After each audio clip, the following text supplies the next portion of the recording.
Lights up!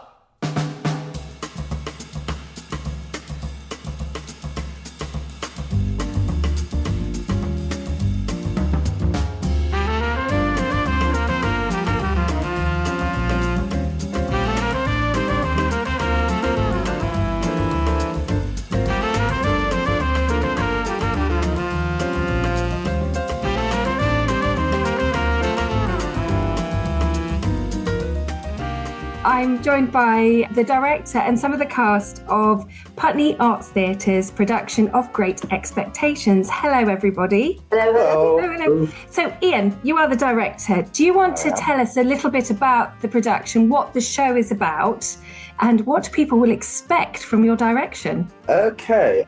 It's an adaptation, of course, of Charles Dickens' novel, which has been done on film and television numerous times. Also on stage. I looked at about 5 different adaptations before I came across this one by Neil Bartlett, which I felt was easily the best, partly because he's a terrific writer, but also because he actually just uses Dickens' words. So he just uses dialogue from the novel.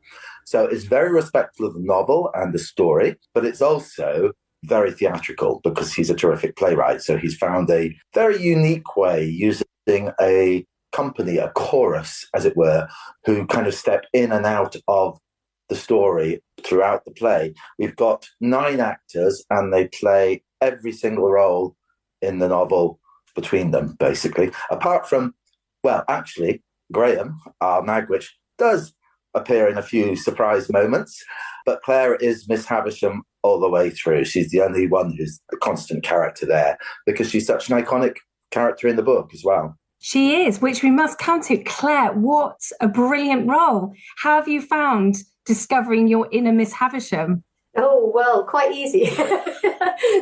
No, it's an amazing role. I'm really grateful to be playing it. And it's iconic, but also I have a lot less to do than the rest of the cast. She's a very, very main figure and a fantastic presence. And of course, she's wanting to get revenge on having been jilted at the altar and having to get revenge.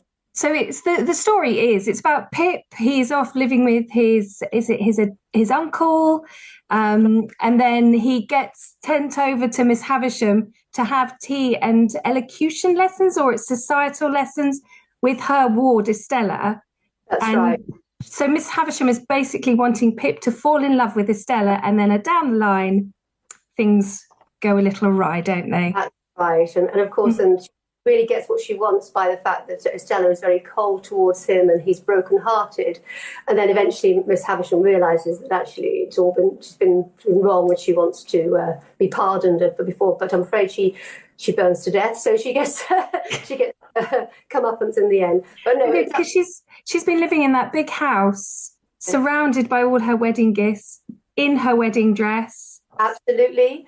And I'm in the wedding dress, which is a fantastic, gorgeous dress all the way through. I mean, obviously it's been moth-eaten and it looks just appropriate because she's been in it for years, and her wedding cake has been eaten by mice. But she has, having been jilted at the altar, she actually refuses to live anywhere else. So she's lived in that dress ever since, and she's stopped the clocks at, I think it's 9:20 on the day when she was jilted. And so her life is... 22:09. 22:09, sorry, Ian, 22:09. The script better, sorry. Yeah.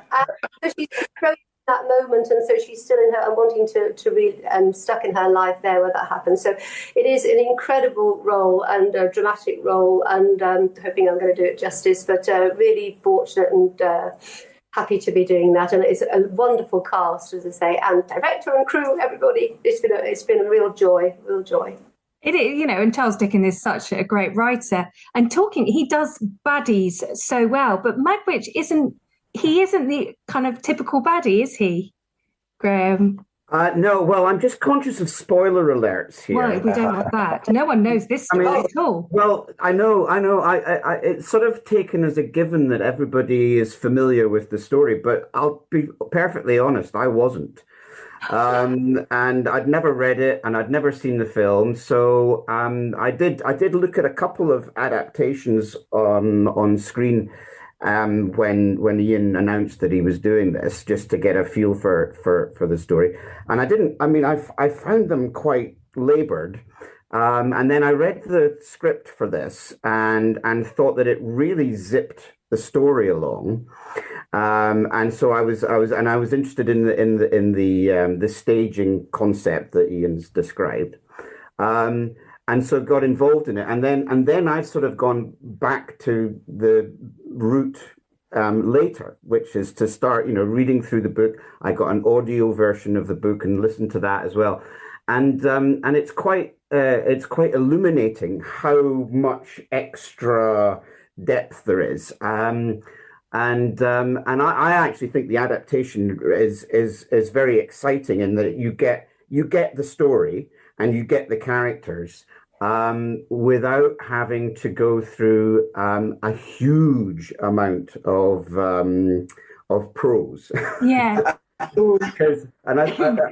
been told that part of the reason for that is that Dickens used to get paid by the word for realization of his stories, and it definitely shows in the book. Yeah.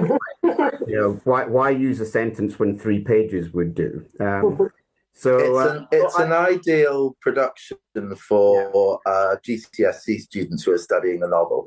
It gives you a brilliant kind of high-seed adaptation of it. It's sort of like the Cole's Notes, isn't it? It's the Cole's Notes version. But it's also very interesting how he has sort of amalgamated certain things. Some things happen in places which they don't happen in the books, but it works. It serves the story very well. So I mean, Magwitch, yes, as you say, he's a very interesting character. He has a significant role at the beginning and towards the end of the play, and I won't say any more than that. No, you need to come along and watch it to see what happens. Absolutely, I think Magwitch is one of Dickens' characters which first impressions are not what happens in the end. We can't say much more than that. He gets very much, you just go, ooh, he's an evil convict, he's going to be sent off to Australia or whatever, and that's it. And when I just think how wonderful for you to come across this for the first time, because I've grown up with it. I was just finding out about him as we got underway, so yeah. So you have a new idea, whereas the rest of us have all studied it for GCSE and know exactly what our teachers think of it. Yes, well, so far nobody's told me that I've got it totally wrong. So now back to Ian. They've all got it totally right. I have really been impressed with how hard this cast have worked, because the staging, although we hope that it will look simple, has actually been incredibly complex. So not only have they had to deal with building characters, mainly, which I must admit they have done themselves because they're that good, but they've had to deal with all the staging, the back and forth, the changing of different characters at the toss of a coin or whatever. They have to get back on stage, in and out, and they have to react to the story all the way through it as well. So it's quite intense work for them, but I think hugely entertaining for the audience. Yeah. And you were saying, we were talking just beforehand, that this is a show for the whole family. It is, absolutely. I mean, it is a great story. It's got hugely dramatic moments, emotional moments, and some surprisingly funny moments as well. It is quite dark at times, but yeah, everybody likes great adventure, and this is one of them. Yeah. Now, could someone, obviously we know it's at Putney Arts Theatre, but could someone just remind us of the dates and where people can get tickets? We could just walk up to the door, really, couldn't we? But if you would like to buy online, where do they find it? Well, apparently, this is the biggest selling show we've had in about 4 years. Amazing. So far. So certainly towards the end of the week, I would not rely entirely on just walking up to the door and getting in. Yeah. You might, but you'd be much safer to book online through our website, www.putneyartstheatre.org.uk. Amazing. I'm so pleased that it's selling so well. That's you must all feel really proud that people are just embracing this. Absolutely. We have also added in a Saturday matinee at 3:00 to give people an extra chance to see it. And I think our cast deserve it, basically. They work so hard, they deserve every single performance they can get out of it. Yes, absolutely. I can't wait. Break a leg, everybody. Thank you for coming to talk to me. And I know when this goes out, you will probably be just stepping onto the stage for your first performance. We are tomorrow night, Tuesday the 8th through to Saturday the 12th at 7:45. 7:45. Break a leg, everybody. Thank you so much for coming and chatting to me.